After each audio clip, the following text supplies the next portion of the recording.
local history, local culture, local events, your community.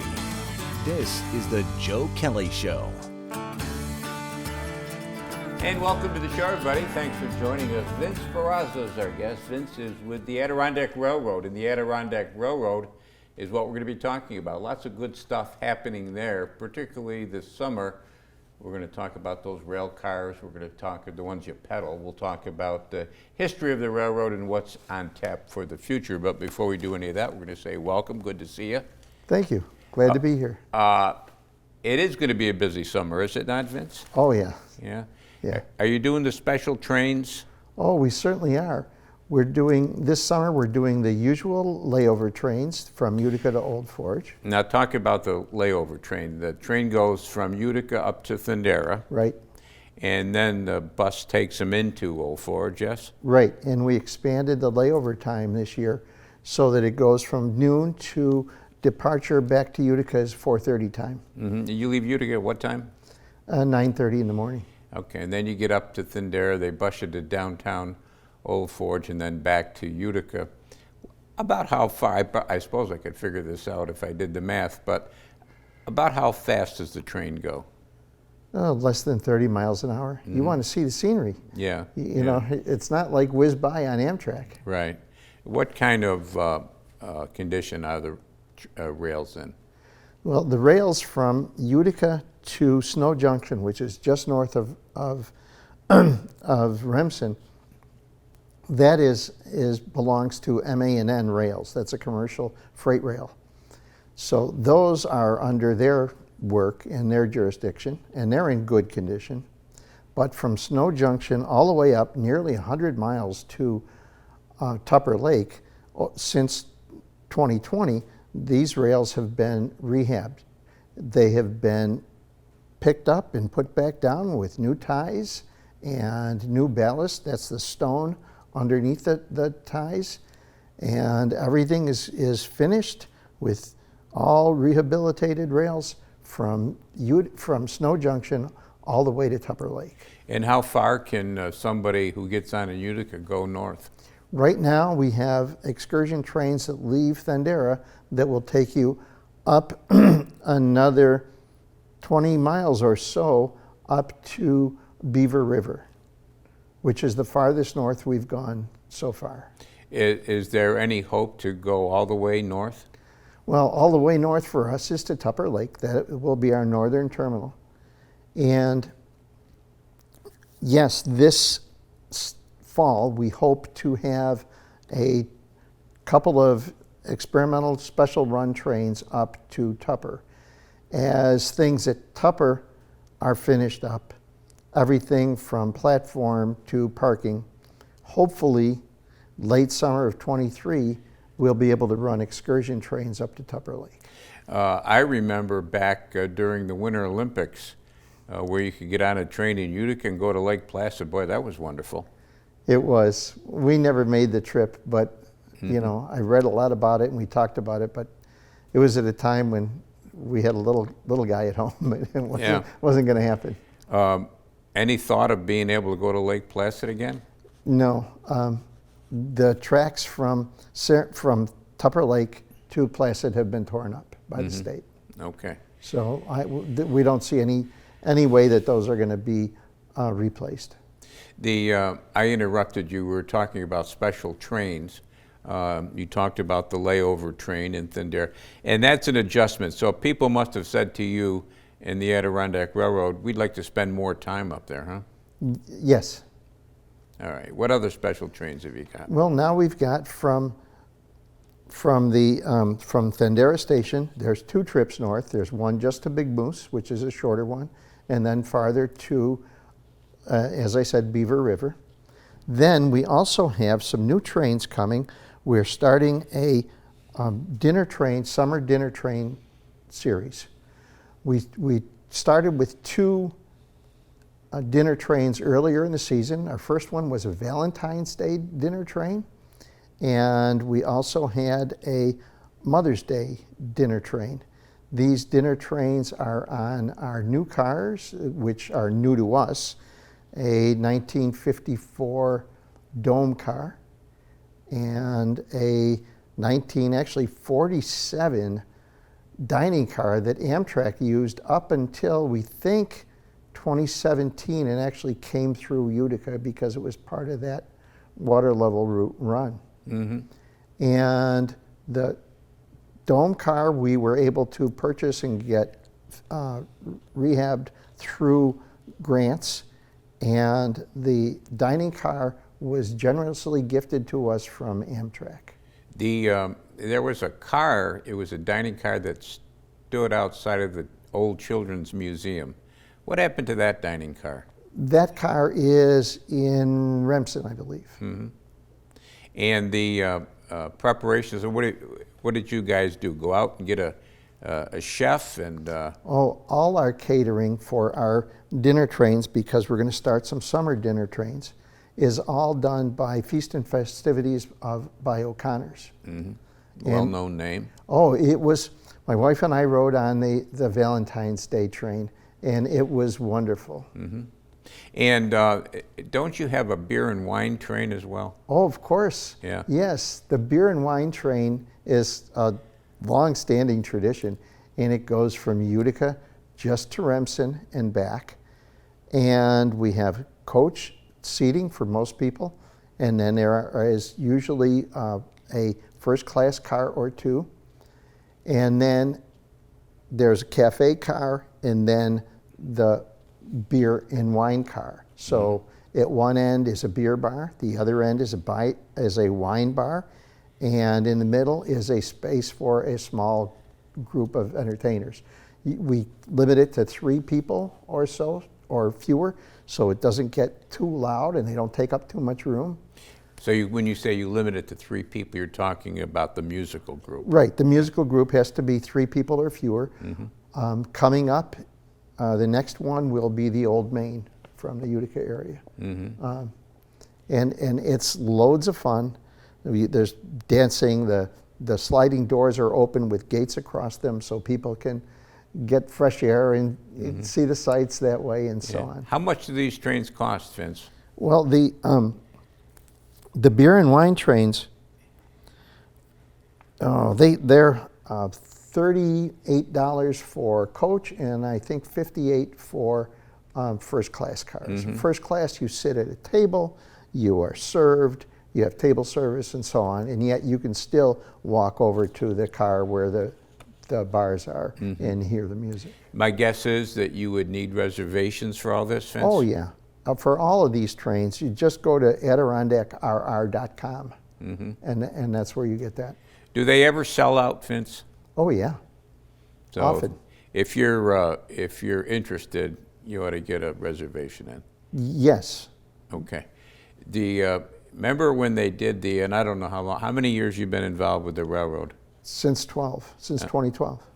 Do you remember when they did they would do hold-ups or something? Right. We haven't been able to do those for a while. Yeah. The problem was getting the horses. So. But these special event things are what drives people onto the train, yes?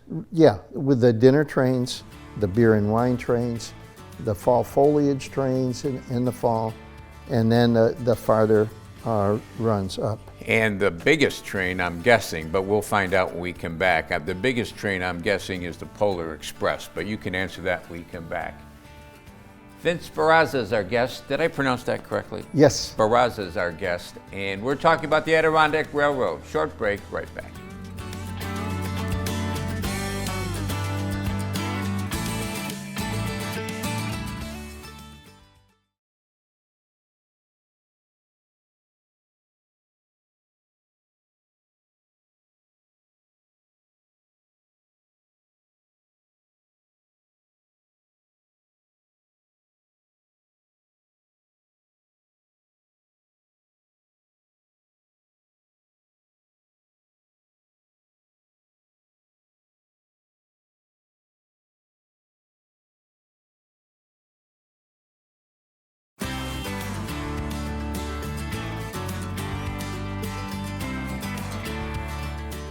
And welcome back, everybody. Thanks for sticking with us. Vince Sperrazza is our guest. Vince is on the board It's the Adirondack. Give me the name of the organization that runs the Adirondack Railway. Adirondack Railway Preservation Society. And under that comes the Adirondack Railroad. Right. Yeah. We used to be known as the Adirondack Scenic Right. Railroad. And in 2020, we changed it and changed the logo to Adirondack Railroad. What was the reason for the change, Vince? Scenic railroads are often thought of as being very short run, and we've gone beyond that. We've grown beyond that. The most popular train trip, I would guess, you correct me if I'm wrong, the train that attracts the most ridership is the Polar Express. That's right, Okay. definitely. And for those who aren't familiar with the Polar Express, explain it. Well, boarding is at Union Station in Utica, and it boards with kind of a party atmosphere. People get their tickets and actually get a golden ticket, like in the story of Polar Express. And then there is a skit put on by some of the actors that will be on the train. Right in the station. Right in the station, right. And then the conductor says, like in the movie, all aboard, and everyone gets on the train. And as the train goes up to the North Pole, we don't really tell the kids that they're just going to Holland Patent. And Holland Patent, we have a North Pole set that is built so that it kind of looks like the North Pole, and Santa is there when they get there. On the way up, there's activities and actors singing and dancing on the train, songs from the movie. The story is read over the intercom, and it's a party atmosphere.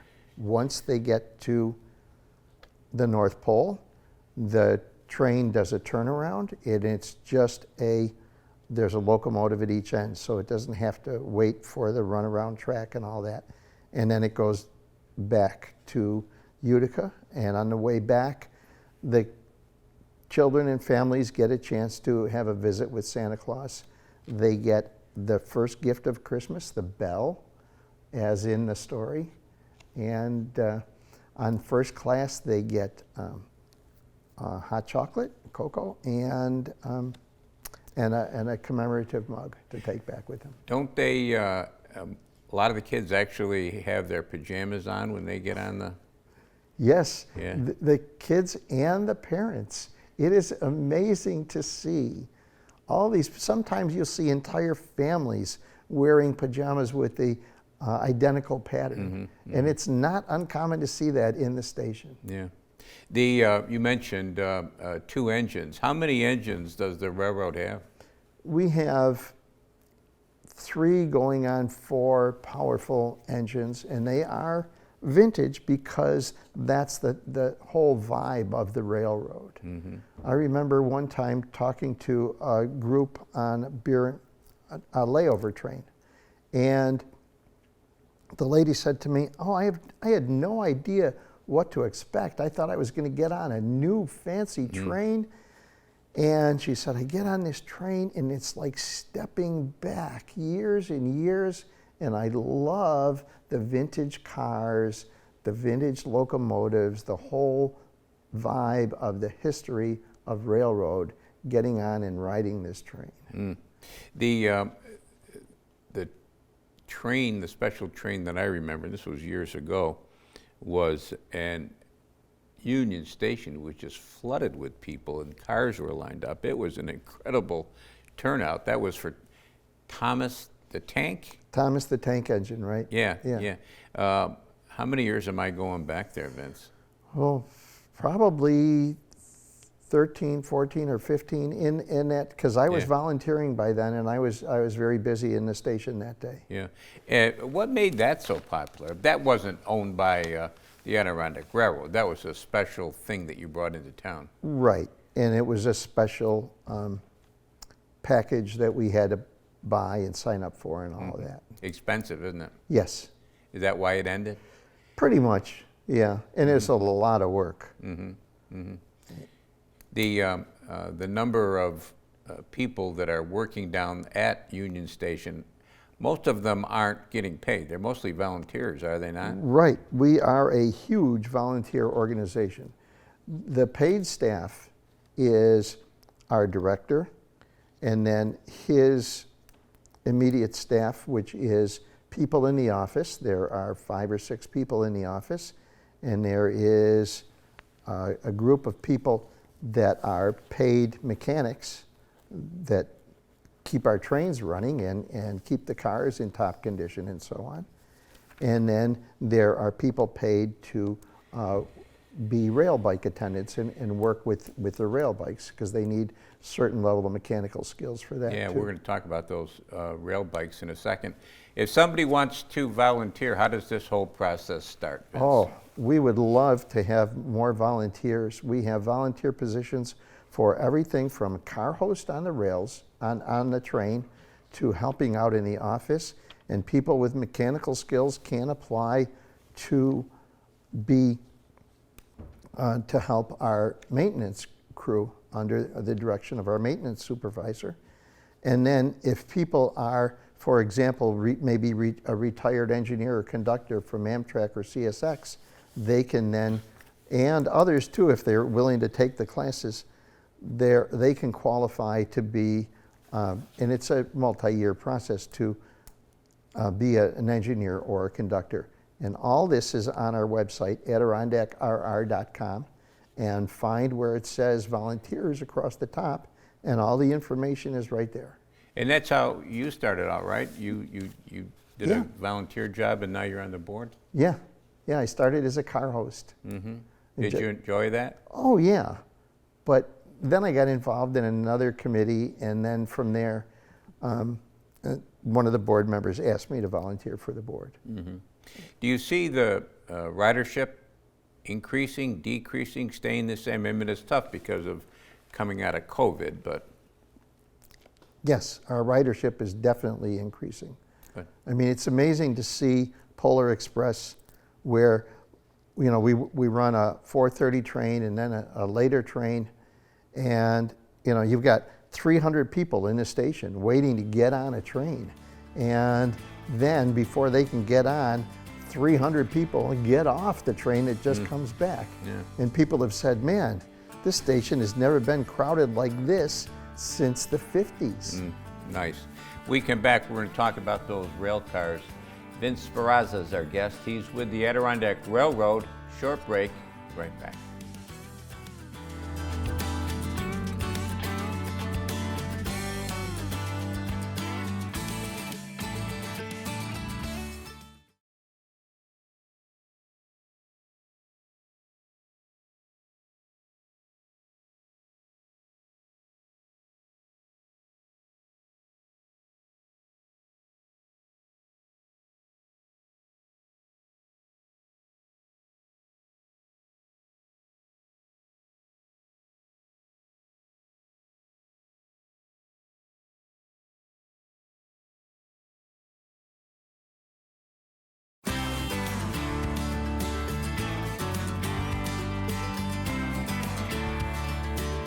Welcome back, everybody. Thanks for sticking with us. Vince Sperrazza is our guest. Vince is on the board down at the Adirondack Railroad, and Adirondack Railroad is what we're talking about. And we want to talk about those, and for people who might recognize your face, Vince, I should say you spent how many years down at Mount Markham teaching science? 33 years. 33. Well, that's something to be proud of. Congratulations on that. Thank you. Those, I call them rail cars, they're rail bikes. Right. And they were introduced when? Oh, we go back to, we had another company come in and put them on. And then back in, I think, 18, we started our first runs of rail bikes. And now we're up to 15. We have 15 rail bikes available for passengers. Those have proved to be very popular, yes? Yes, they seat 4, and it's a frame that has the wheels and comfortable seats and so on. And sits right on the rails, and then everybody pedals. Yeah, and you take it right out of Thundera, yes? Right, we have 2 runs out of Thundera. We have one that we call the Timber Ridge Run, which goes north from Thundera, and there's a little bit of a hill there. And that's a 7-mile run, round trip. It's 7 miles. It may take anywhere from an hour and a half to 2 hours. And a group goes out all together, spaced evenly, and so on. Yeah, I guess that was a question that I had, the spacing, because if you've got somebody behind you that is in better physical condition, Right. do you have to worry about them coming up on you? Not really, because the spacing is pretty good. Maybe 100 yards or so. Maybe not that much. I'm just guesstimating from seeing it. You know, and then the southern route is a little bit shorter. It's only 6 miles, and it's people say it's an easier pedal. It's flatter, and it's along the Moose River, so you get to see the Moose River on the way down and back. When you get to the end, there's a turnaround. You get a break at the turnaround. There is a device where the attendants put your rail bike on there, spin it around, and then move it along, and so on. And it's quite fun. I haven't done it because rail bikes are not recommended for people that have had knee replacement surgery. Okay, yeah. So we'll just leave it at that. The cost of doing these bikes? Well, you can get the bikes are quads. There are 4 seats on the bike. So a private quad for you and whoever you bring with you is $147. It takes care of all 4 seats. Now you can also get a shared quad where you get 2 seats for $85, and there may be 2 people you don't know in the other 2 seats. Like sitting at a table in an Amtrak dining car. Yes, exactly. Okay. Are reservations needed for that too, or can you just walk in? There's both. You can do reservations online, and again, the same site will take you to the rail bike page. And also, you can, and we do get walk-ups right at Dendera Station. And because there's 4 runs a day, 2 north and 2 south. So people can pick from there. The 30th anniversary of the Adirondack Railroad is there a particular date? I know it's this year, but is there a particular date? Oh yeah, the celebration will be on Saturday, July 9th, and the reason for that, and it will be at Dendera Station, and the reason for that is 30 years ago, a group of volunteers got together with this idea of reviving a railroad up there, and they started on July 4th, 92, and what they did was they were able to, all volunteers, organize the whole thing, put it all together, cleared the track, cut the brush, made sure everything was in good shape, and the first year they ran from Dendera down about 4 miles to Minnehaha and back, and they expected maybe a few thousand, and instead they got close over 62,000 riders that first year. It was 5 times the amount they estimated. And do you see the railroad going back to those numbers someday, Vince? Oh, I mean, we have those kind of numbers. If you add up Polar Express, the beer and wine trains, the layover trains, we're into the 100,000s of riders every year. So things are healthy with the Adirondack Railroad? Oh yeah. And again, remind people if they want to volunteer and get involved, what to do. Yes, you just go on the website, AdirondackRR.com. Across the top, you will see a link for volunteers, and click on there, and it'll tell you about all the volunteer opportunities that are available. I mean, volunteers do everything from conductor and engineer, and these people have to take the classes and the same exams that the Amtrak and CSX conductors and engineers take, and qualify the same way to, as I did, a car host, station host, help out in the office, you know, prepare the hot chocolate in mugs for Polar Express. All of those kinds of volunteer roles are open. You know, I can't let talk of volunteers go by without mentioning John Caruso. John Caruso was a friend to me and the railroad for many years. He was a conductor, and he loved it. He worked across the street at WKTV for many years, and when and a Utica firefighter. And when he retired, boy, he devoted a lot of time and energy to the Adirondack Railroad. Yeah. Thanks for coming in. Oh, you're welcome. And continued success. Thanks. Vince Sperrazza has been our guest. We've been talking Adirondack Railway. That's going to do it for us this week, but we'll be back next week. We'll do it all again. Don't forget CNYHomepage.com. There's lots of good stuff there. Until next time, take care of yourself, everybody.